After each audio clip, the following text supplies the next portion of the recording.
Hello दोस्तों, नमस्कार। आप सभी को Zoom study centre by Mukesh का कोचिंग में आप सभी का स्वागत है।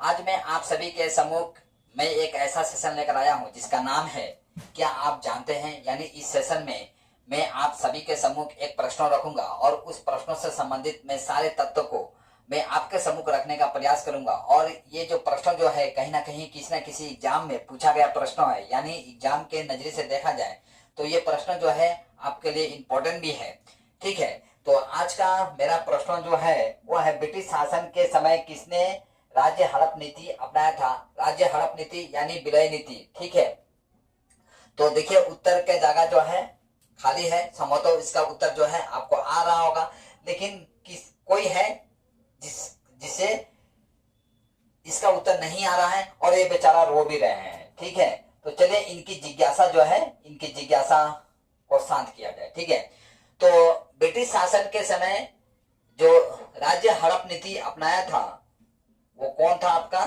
राज्य हड़प नीति। तो किसने अपनाया था राज्य हड़प नीति? तो डलहौजी ने राज्य हड़प नीति को अपनाया था। ठीक है, माने राज्य हड़प नीति का अर्थ यह था आपका कि जिस राजा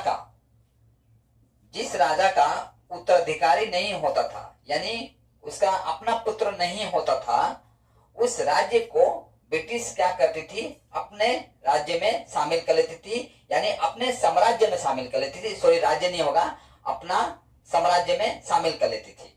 जिस राजा का उत्तराधिकारी नहीं होते थे, उत्तराधिकारी नहीं होता था, उसका राज्य को ब्रिटिश साम्राज्य में शामिल कर लिया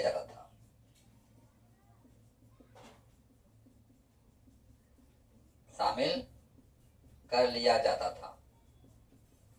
और जो कि दत्तक पुत्र रखने का जो नीति जो था इसे अस्वीकार कर दिया गया था। यानी दत्तक पुत्र कहने का मतलब यानी अपना पुत्र नहीं है, अपने रिलेटिव में से किसी का पुत्र है जिसे हम गोद ले लेते हैं, तो उसे अस्वीकार कर दिया गया था। ठीक है,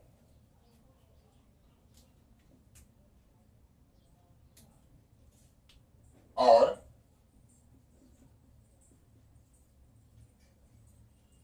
दत्तक पुत्र का नीति को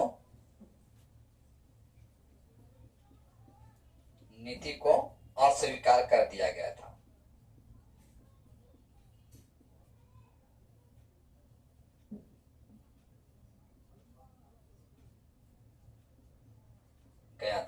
ठीक है, इस नीति के तहत यदि सर्वप्रथम किसी राज्य को हड़पा गया था, यानी राज्य को ब्रिटिश साम्राज्य में शामिल किया गया था, तो वो था आपका संतारा का राज्य।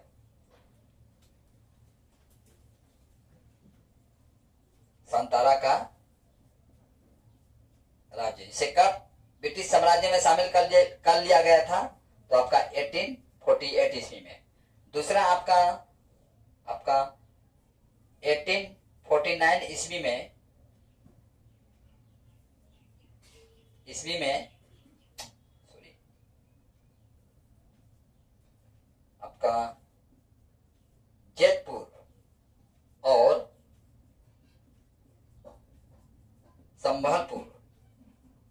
संबलपुर को ब्रिटिश साम्राज्य में शामिल कर लिया गया था। और 1850 ईस्वी में आपका वाघाट को और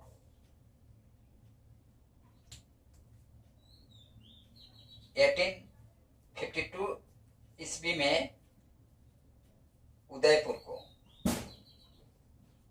कहाँ है आपका? तो मध्य प्रदेश में।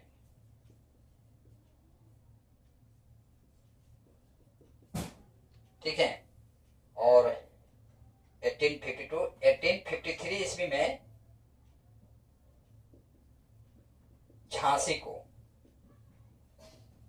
इसका रानी कौन थी?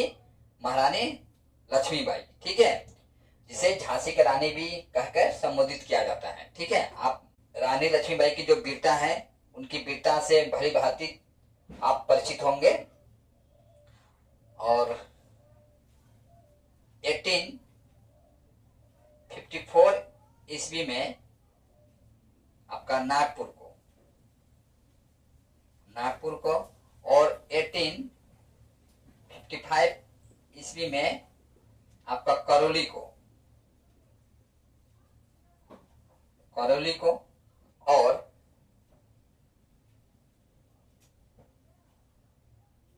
1856 ईस्वी में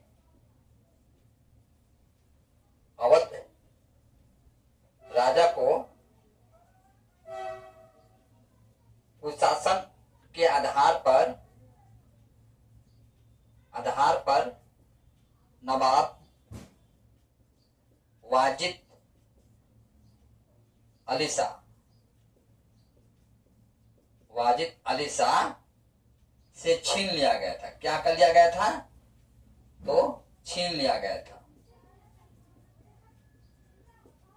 यानी तब के समय में आप देख रहे हैं क्या कहा जाता था? एक तो कुशासन का आरोप लगाकर जो राज्यों का ब्रिटिश साम्राज्य में शामिल कर लिया जाता था। यानी राजा को कहा जाता था कि आप इस साम्राज्य को चलाने में सक्षम नहीं है। यही कारण है कि इस साम्राज्य का जो देख रेख है ये ब्रिटिश साम्राज्य के तहत की जाएगी। ठीक है, और इस आधार पर साम्राज्य को क्या कर लिया जाता था? ब्रिटिश साम्राज्य में शामिल कर लिया जाता था। ठीक है, हड़प नीति को यदि किसी ने समाप्त किया था तो उसने किसने समाप्त किया था? तो लॉर्ड कैनिंग ने हड़प नीति को समाप्त किया था। ठीक है, समाप्त किया था। देखिए, ये जो आप देख रहे हैं स्क्रीन पर लिखा हुआ, इससे संबंधित आपका परीक्षा में प्रश्नों पूछे गए हैं।